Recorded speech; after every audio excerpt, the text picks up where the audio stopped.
What's up, everyone? Today we are answering your questions again. This is another live Q&A, except this time I'm not alone. I am joined by Yani and Phil. So get your questions in. Anything to do with training, with the UMS, with strength, flexibility, whatever you want to know, we're here to answer it. Let's do this. What's up, everybody? I've been away for so long I've forgotten the routine. In case you haven't met us before and you're joining for the first time, to the left of me, if you're watching the live stream, is none other than Phil White, the best physio in the world. And across the table is Rad, my brother, and behind the camera is Richie. I am Yani Burmeister, and together we are Unity Gym and the Unify Movement System. Remember, before we get started, if you ever want to find out the biggest secrets to our success, the biggest aha moments, download the blueprints. They're in the description of this replay if you're watching on YouTube or listening to the podcast. And you can also get them from our website, www.unitygym.com. How is everyone?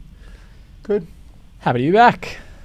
Yeah, feels Poor good to be Brad back. holding the fort this whole week. I feel a bit brain dead from all of the thinking I've had to do doing the show by myself. Yeah. I feel a lot smaller and not having trained for over a week and losing all my gains. That'll happen. But he's back. But I'm back, yeah. Yeah. Alive. I'm a little bit not with it today. I didn't have a great sleep last night with my son. He's a bit sick. He's got a blocked nose and he was snoring his head off, and I was going, fuck, I just kept waking up to it. So anyway, if I don't see my usual jovial self, that's why. Yeah, Phil's going to pull it together for us today. Yeah, holding the this fort. together. That's All right. And big announcement. Phil won. Is it your first volleyball It was my first volleyball tournament. Not his first participation, but he won in plenty his now first. and really bunked it in all of them. But So big, massive round of applause for Phil and I've his been on awesome. my victory tour all week. Didn't come to work, so it's just been living it up for winning my social volleyball tournament. So Yeah, no, it was the A absolutely. division. So I get bumped up into the double A division for the next one, which is like people who actually like play Really quite well, and Triple A is like professionals and people on national tours. So winning the A division wasn't, it was pretty good. So now we're talking like far beyond Top Gun level. Yeah, I still haven't seen it. I really need to see that. But very happy with that after picking up a new sport in the last couple of years to be doing that. So just the UMS system in action. Yeah, getting the body ready for anything. There you go. And another big shout out, a big win this week is that we surpassed 20,000 listens on the podcast. So sending huge love to everyone listening to the podcast. Yeah, we just started doing the podcast at the beginning of this year, turning the shows into the podcast, and really happy that's been going along. So as a celebration, share it with your friends. Yeah, that's right. Keep that line going up. Just so that we hear his incredible voice before we really kick into this, how are you today, Richard? Yeah, pretty good, guys. Happy it's a Friday. Looking forward to the weekend. Yeah, beautiful.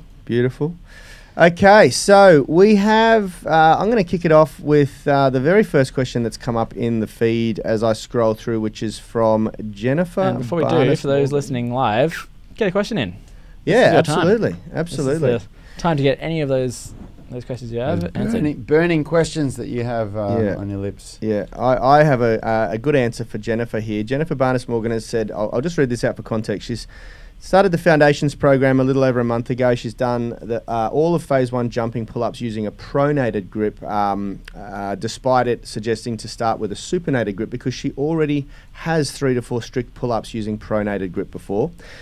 Starting this program, now she's moving on to Phase 2, and she notices that the eccentric pull-ups also use supinated grip like in Phase 1, but again, the development or the progress of intensity moves from doing assisted or jumping pull-ups to eccentric, which are considered a lot harder. And she's asking whether she could continue doing pronated grip because she can do eccentrics for 10 seconds for 6 to 8 reps for 3 sets, and she'd prefer to use the pronated grip. She's asked if there is a specific reason to use supinated grip. Wrists, elbows, shoulders feel fine. I think you must be the first person I've ever heard that likes pronated grip. Yeah, I know. I'll be honest. I prefer pronated grip because they're more challenging, and and I feel like I'm getting it's funny. There's reasons to it, but before I throw the mic to Rad and Phil, Blakely's posted a comment here. Blakely is one of our administrators and always has a good level of insight. And he's suggested to post a video because most folks can't do a pull-up properly, and supinated is a better starting point. Even if you kick ass at pull-ups, you'll want to mix up your grip regularly to keep your body balanced. Now, both of those points are really, really good. And I'll second the initial point.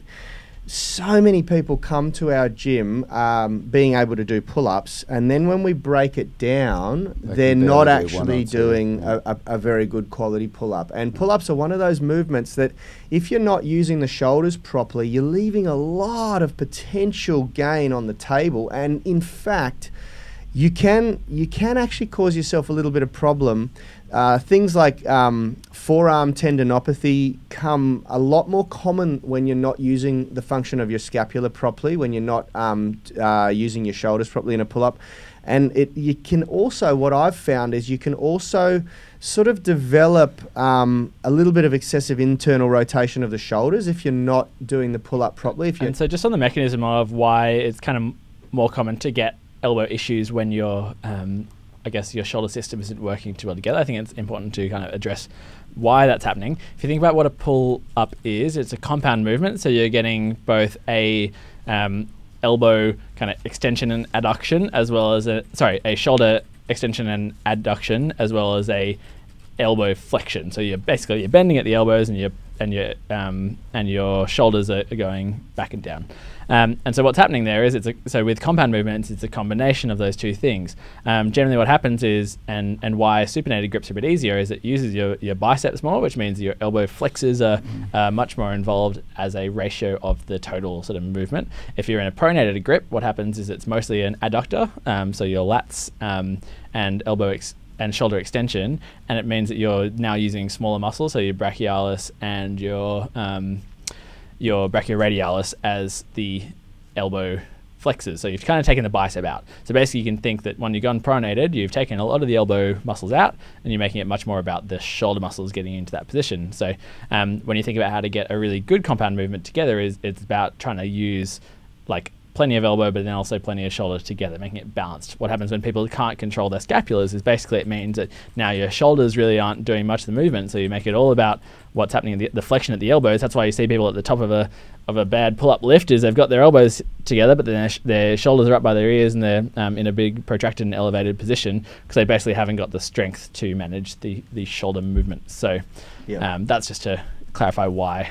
Yep, and that's why we'd love to see a video before we comment really properly. And just on how that can lead to then elbow problems. If you think about, basically if you with tendinopathy, it comes from an abusive load, and you can basically you've really loaded up a elbow movement because you haven't got the shoulders involved. So, but that's which hang on a sec, I'll throw it over to you now. Which is the reason why I'm going to suggest that you absolutely should switch to supinated for the next phase if you didn't do it in the first phase. And Rad, why don't you talk about load distribution, load management, and that sort of thing? Well, one of my two biggest goals at the moment is a one-arm pull-up, and what I'm working on at the moment is having the preparation for a one-arm pull-up done properly, which is what I didn't do when I first tried to do it, and I got tendinopathy.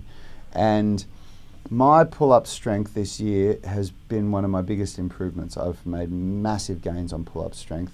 When I tested my max reps the other day doing a supinated grip, I did 15 reps and probably 10 of them were chest to bar and 5 of them was middle of neck to the bar. So proper reps, none of them were coming up like this or anything. And my maximum weighted pull-up for reps is getting up close to the 20 kilo mark. And I was working last year, I was really trying to get my pronated grip pull-up up because that was the weak link for me. I couldn't get many reps of a chest to bar, and I was just hammering it over and over and over again. And this year I took a different approach, which is, surprise, surprise, doing what all the research says you should do, which is to periodize the way you do pull-ups. If you do pull-ups twice a week, do 2 different grips on each day and change all the different variables. Like, it's not just pronated and supinated, it's neutral grip, and then it's variations of width between those grips as well, and then variations of rep range and things like that. And even when you get up to a certain level, you start doing things like L-sit pull-ups, L-sit you also use rings. Like there's all these different ways because everything changes the mechanics of it, and it's that changing of the mechanics that causes the adaptation. If you just keep hammering the same thing over and over again, your possibility for adaptation is really limited. And I've made massive improvements. You know, even using, for example, like I can do 15 pull-ups, but I even have been programming phases where for a 6-week phase I've done eccentric pronated grip pull-ups. I haven't done concentrics, and I've done that once a week, and then another day of the week I've done supinated. And the reason why is because the eccentric loading on a movement when you can't get full range of motion is a really good way to develop that extra little bit at the top, where for me I struggled. Like I can do maybe 3 really good chest to bar pronated grips, but then the next 5 will be just to my neck. Yeah. Whereas I can do 5 eccentrics, you know. So yeah, I think those are. I think we've given you a lot of reasons as to why you should. And I was keen to go into that explanation about why poor shoulder control leads to tendinopathy, because one of my big callings in life, I think, is to demystify tendinopathy. And I think people kind of hear this connection between shoulder issues and tendinopathy and think like, and don't understand the direct connection. And I think it's so important to kind of highlight that it's because of that like technique deficit that then causes an excessive loading. So it still comes down to tendinopathies being a load management issue. Yeah, so that's what I really wanted to highlight there. And that's what I want to finish on, because if we've made a lot of assumptions here and based the conversation on the assumption that there's not good form pull-ups being done, and we haven't seen a video of Jennifer's pull-ups, and she may be doing perfect pronated grip pull-ups. And if that's the case, then I would still suggest you rotate the grip, because the other reason why you get overuse injuries is because you do the same thing over and over again. Now, there is a really great method that we refer to called grease the groove, which is by doing the same exact thing over and over again at a very low intensity, and you do get better at it. It's a tool that we use to break through a plateau or develop a really solid foundation on a movement of strength and skill, because repetition in these movements is key to developing the neural pathways or the nervous system side of the strength adaptation. And I don't see a problem in Jennifer doing lots and lots of pronated grip pull-ups, but only if she's doing them really well. And if she's doing them really well, yeah, I still see a reason to rotate the grip if you know, because it just helps to avoid those overuse injuries. But this all, if we're going to talk really specifically about Jennifer, so far we've spoken very broad to give some insight and some value to everybody. But if I'm going to answer Jennifer personally, I agree 100% with what Blakely said.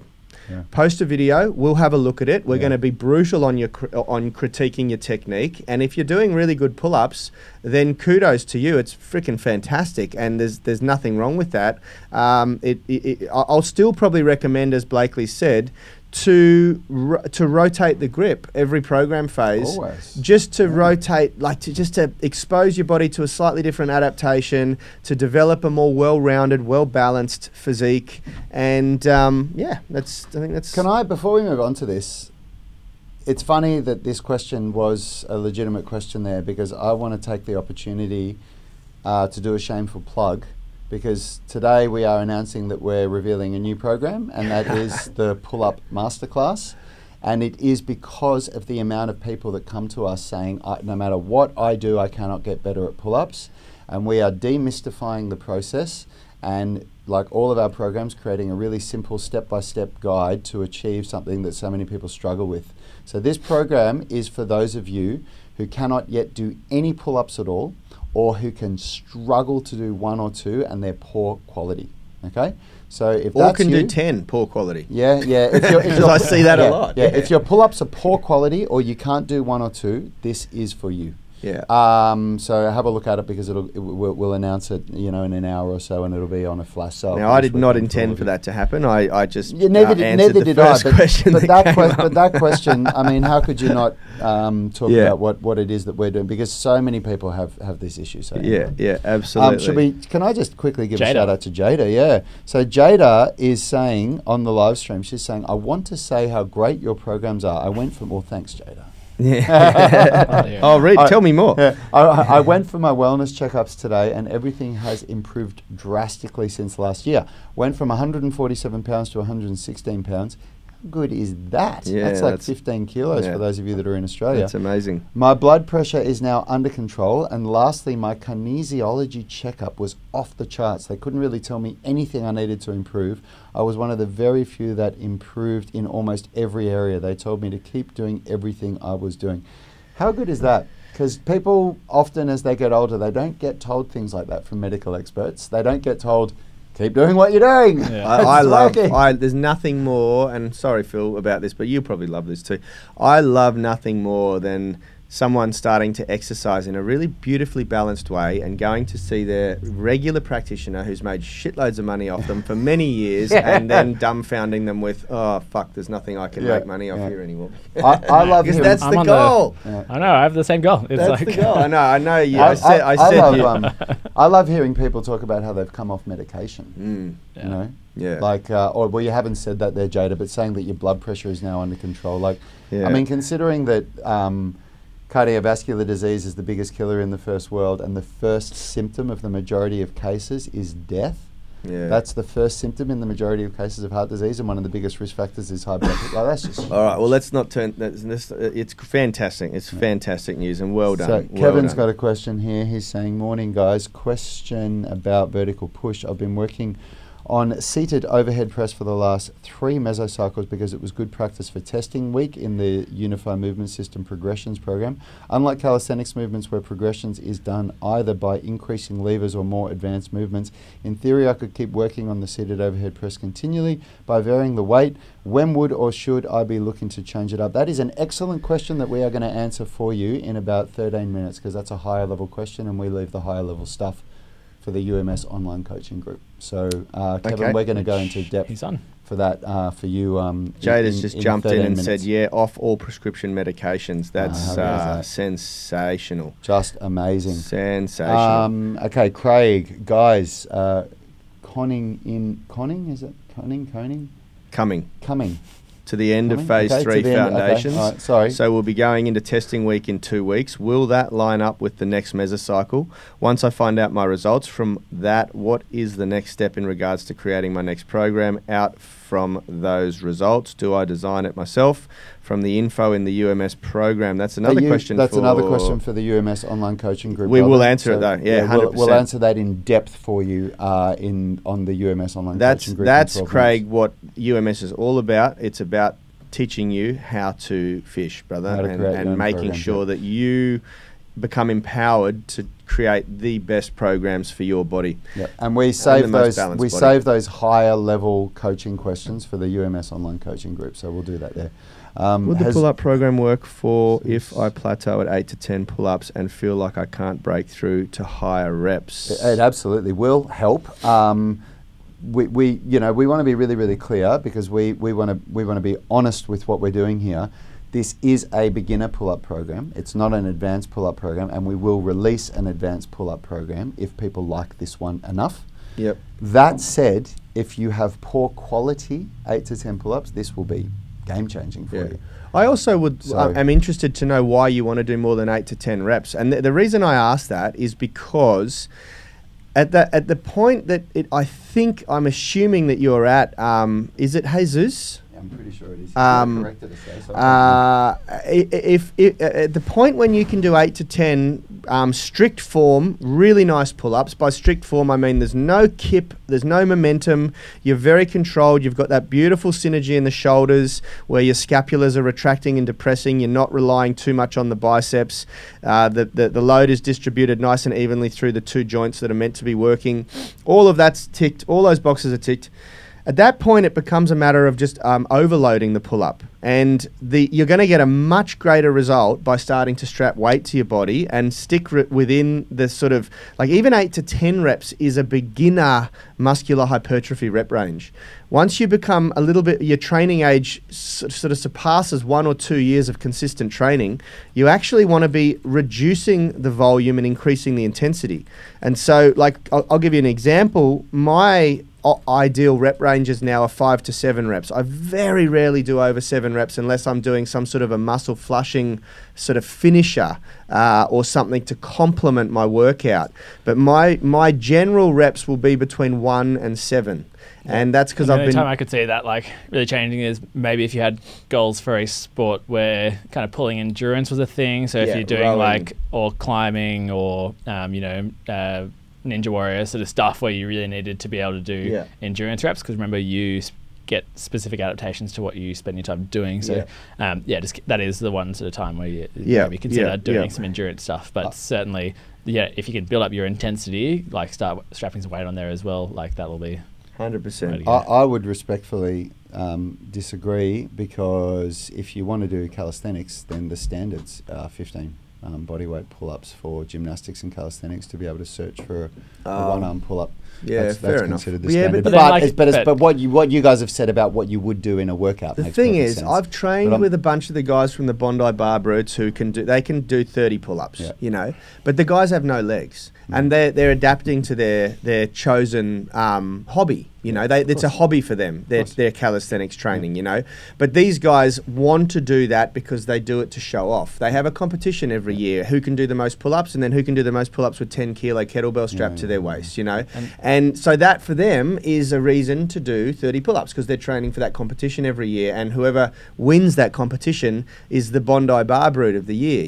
They're the man, they're the dude. And the other thing to keep in mind with, if you are looking for strength endurance as well, like if you want to get that 15 reps to get that calisthenics standard, then doing a phase of a higher intensity, like 5 RM sort of session will mean that you're now, like an unweighted pull-up will be at a relatively lower intensity, and you'll gain better strength endurance. So with choosing rep ranges, it's never like a static thing that you do the same rep range forever, obviously, as we talk about all the time. So certainly consider using weighted stuff. The one thing I will say is that maximal strength carries over to muscular endurance far better than muscular endurance carries over to 100%. Maximal strength.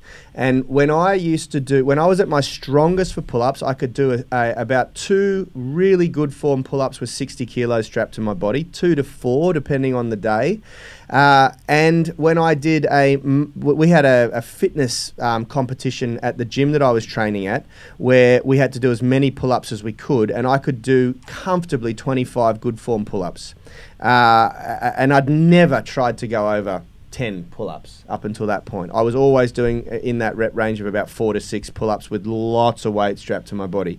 And then I decided to try with 10 kilos strapped to my body, and I could still do 20 strict form pull-ups with 10 kilos strapped to my body, having never trained for endurance. So it gives you an example of maximal strength. If you really load it up and get your 5 to 7 rep range at a really heavy weight developed, I guarantee you'll do more pull-ups than someone who doesn't train for maximal strength in the pull-up, who trains for endurance. Anyway, there you go. That's my 2 cents. What do we got next? Tim Hughes is saying, "Hi guys, what causes tendinopathy in the groin? I assume it is tendinopathy, as it just seems to be hanging around for weeks. I am on the at-home workout phase 2, and before that was doing the mobility masterclass, so maybe did it there." Well, this is my specialty, so I'll take this one. Yay, tendinopathy. Well, hang on. First of all, before Phil goes into tendinopathy, just in case, because I know he loves to talk about it, I really think it's important that you go and get someone to look at it, because I just don't like the self-diagnosis pathway. And that was going to be my first thing, is that not all injuries that hang around for a while equal tendinopathy. Yeah. Like, just because not an acute thing doesn't mean it's always tendinopathy. It's so important to know what you're dealing with there, and you can't, unless you are very trained in this stuff, don't be diagnosing it yourself, because there's tendinopathy have very specific sort of symptoms, and if it's a overload thing where you're getting pain first thing in the morning, warms up, feels better. The pain comes on linearly with increased load. All of those things will suggest that maybe it is tendinopathy, but there's so much happening in the groin and so many different structures that, like, yeah, you really want to make sure you know what you're talking about there, because like just a few kind of differential diagnosis things, like it could be a referred pain from your hip joint, like it might be an actual thing going on in your hip, then refers out to your groin, and that might be related to more like joint positioning. Maybe you're stretching into, I don't know, internal rotation, and that's causing a referred pain. It might be, something in your lower back can often refer down to your groin, and that might be, like a positional thing as well. And so, like, just because pain's hanging around does not mean it's tendinopathy. So that's a real thing to keep in mind. When tendinopathy might be likely in the groin is if you've just started doing something new and different and had an abusive load that could bring something like that on. If, for example, it could be like if you just started doing Copenhagen's, the Nordic hamstring curl of the adductors, like if you haven't done that before and now you suddenly really overload them, that might be a reason for it to start to come on. The adductors are also really, the groin muscles are really involved in sort of single leg stability stuff. So if you've just started doing something really demanding, single leg on an unstable ground, maybe you start to develop a tendinopathy. But if none of those things are true, then I'd suggest that, maybe it's not that. So make sure you do get things diagnosed. Yeah, 100%. I'll give you a little backstory real quick.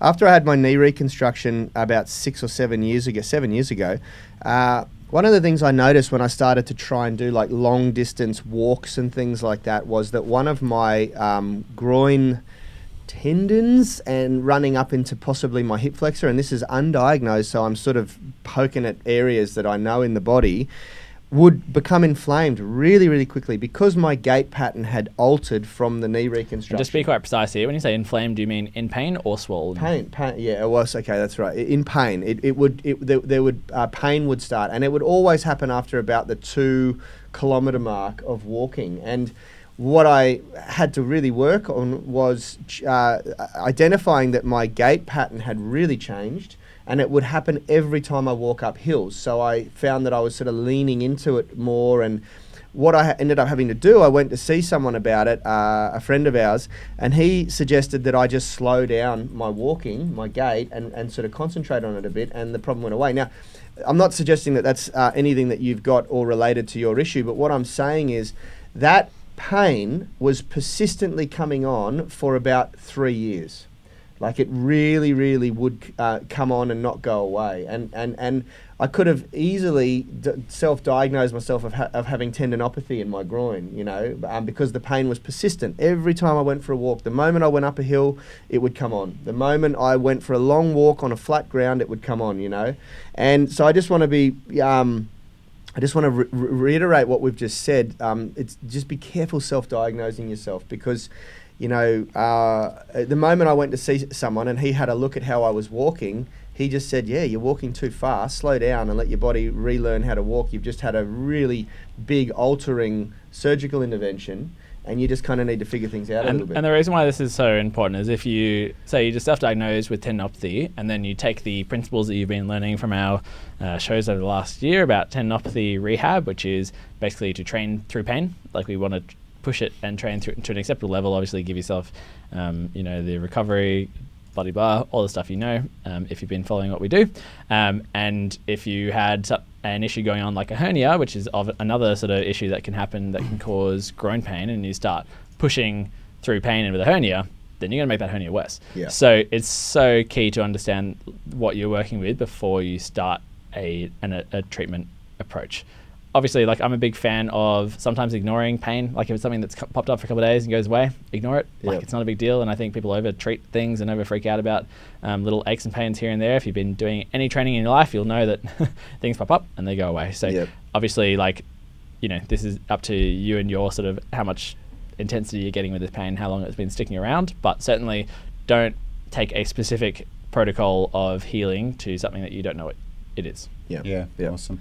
That's all we've got time for. That's all we've got time for, We've guys. Got to get over to the UMS online coaching group now for our subscribers. Just very quick before we go, I just want to give a big shout out to everyone on the live stream, because we got lots of people, and not just asking questions, but just letting us know that you're here. Thank you very much, Lee Clements, Craig Jenkins, Tim Hughes. Who else have we got here?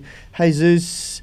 Jada, every time you guys jump on, Kevin, every time you guys jump on and say hello, it makes us feel good because we're talking to people. And big shout out to everyone watching the replay on YouTube and listening to the podcast. If you haven't already, get over to that UMS Movement Mastermind private Facebook group. Remember, when you apply to join the group, you have to agree to abide by the code of conduct. If you don't check that box, we will not grant you access. We refuse your request, and we refuse so many more than we let in. And just quickly, Kevin and Craig, can you guys just paste your questions into the UMS online coaching group as well, just so that we can answer them more easily there. See you guys on Monday. If you want to get better at pull-ups, get the pull-up masterclass. It's going to be a game changer for you. Yeah, absolutely. Have a great weekend, everybody. See you later. Health is about performance, not just body image. You better be willing to accept what you're going to have to do to get there.